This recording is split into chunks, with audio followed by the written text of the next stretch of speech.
Yeah, we're going to begin tonight with what was a busy day for city leaders as they heard from lots of folks during the public comment section of today's regularly scheduled city council meeting. Yeah, very busy day over at City Hall today, to say the least. The main topic, though, on everyone's mind was the issue of desalination and whether it belongs in the city. Our Josh Maxwell was at City Council today and joins us now live in studio with a first-hand account of how long and heated some of those talks were today. Josh?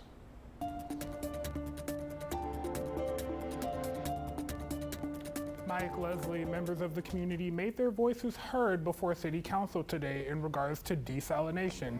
Now, some were for and some were against, but in the end, those tensions were definitely felt. Thank you, Ms. McKay. Jake Hernandez. That's the sound Corpus Christi leaders heard time and time again today as residents lined the room of the temporary council chambers at the RTA building to give their 3-minute opinions regarding issues on the agenda.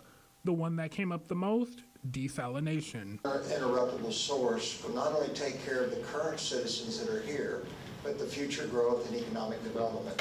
That was newly appointed Point Chairman David Engel, who was one of those in support of desal efforts. His reasoning, bringing more money into the coastal bend. They create jobs.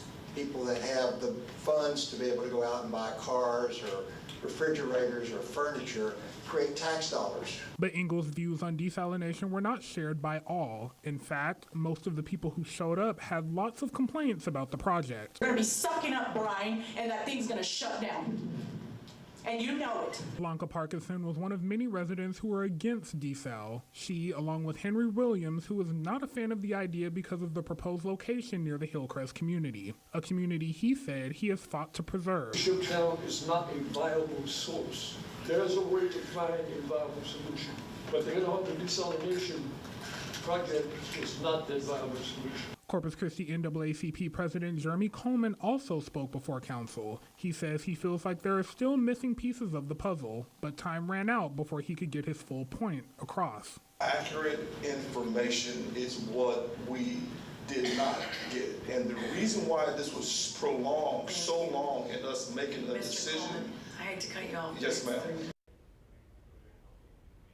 Councilman Gil Hernandez echoed Coleman, telling 3 News he felt council wasn't given accurate information about price and other details. He wasn't the only one asking for clarification as council members prepared city staff with questions as the meeting continued close to airtime.